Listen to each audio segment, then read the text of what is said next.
Welcome to the deep dive. Today we're taking a look at something pretty remarkable, a conflict that was almost over before most people even knew it started.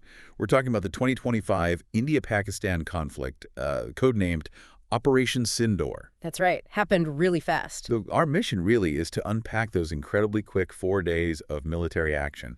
We want to get beyond just the dates and times, look at, how it started, why it was so intense, and maybe most importantly, how it stopped so fast. Exactly. It's fascinating how these things can flare up and then get contained. It really is.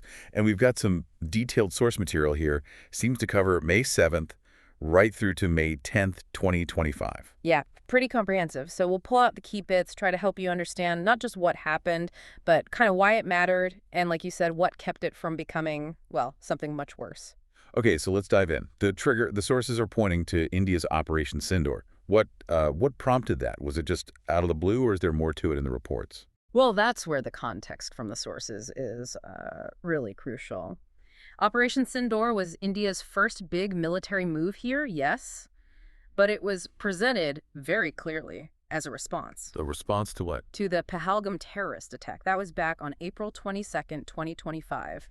A really horrific event. 26 civilians killed in Indian-administered Jammu and Kashmir. Right, I remember reading about that. Awful. It was. And India almost immediately accused Pakistan of backing the militants who carried it out. No, Pakistan denied it, flat out denied any involvement. But the sources show India making that direct link, claiming it was, state-sponsored terrorism. But whether it was unprovoked kind of depends on which narrative you're looking at in the source material. Precisely. And what the sources really stress about this first phase is just the sheer speed.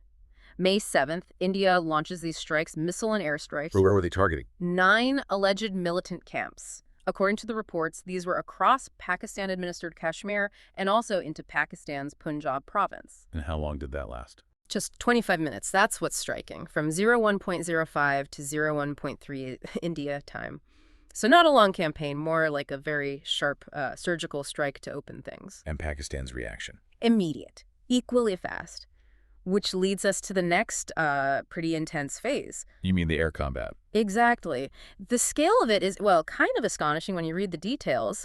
The sources describe this huge dogfight. We're talking 125 fighter jets in total.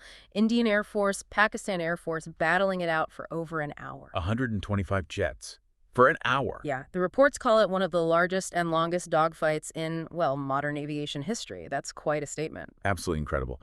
But what about on the ground? Did it spill over into a land war? That's the interesting part. While this massive air battle was happening, the sources say the ground incursions were actually minimal and highly targeted. It suggests maybe that even in the heat of it, both sides were trying to calibrate to avoid things tipping into, all-out war. So, massive fight in the air, but limited action on the ground. And then, just 4 days after those first strikes, it stops. May 10th, a ceasefire. Yeah. How? How does it go from 125 jets battling to a ceasefire so quickly? What do the sources tell us about, the command and control, the diplomacy behind that? That's a really key question, isn't it? How de-escalation happens that fast? Well, the ceasefire agreement itself came after direct talks. They used the hotline between their directors general of military operations. So the top military commanders talking directly. Exactly. That channel, the one usually used for dialing things down, was critical, according to the reports. But it wasn't just them. Who else was involved? Washington. The sources really emphasized the role of the U.S. Vice President J.D. Vance and Secretary of State Marco Rubio were apparently in just constant communication, nonstop emails, calls, everything, with both Indian and Pakistani officials during those crucial hours. So intense international pressure. It seems like it. Their intervention provided that diplomatic off-ramp, a strong international push to stop the fighting.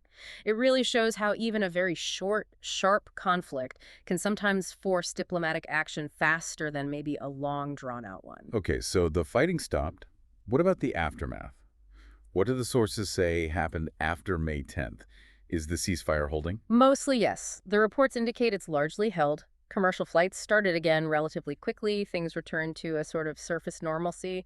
But there are also mentions of accusations, violations from both sides, even after the agreement. Minor stuff maybe, but still there. Which points to the underlying problem, I guess. I think so. If you connect it to the bigger picture, the sources are quite clear. The deep-seated issues, especially around Kashmir, they haven't gone away. They're not resolved by this short conflict or the ceasefire. So diplomacy worked in the short term, stopped the immediate fighting. Right, it prevented a wider war this time. But the analysis in the sources basically says the situation is still fundamentally volatile. The root causes are still there. Okay, so let's just quickly recap this deep dive then.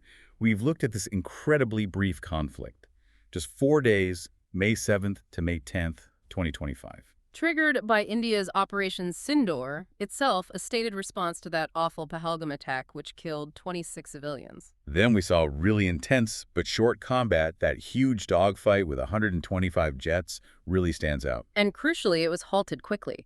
International diplomacy, especially the U.S. Vance and Rubio, playing a key role in getting that May 10th ceasefire.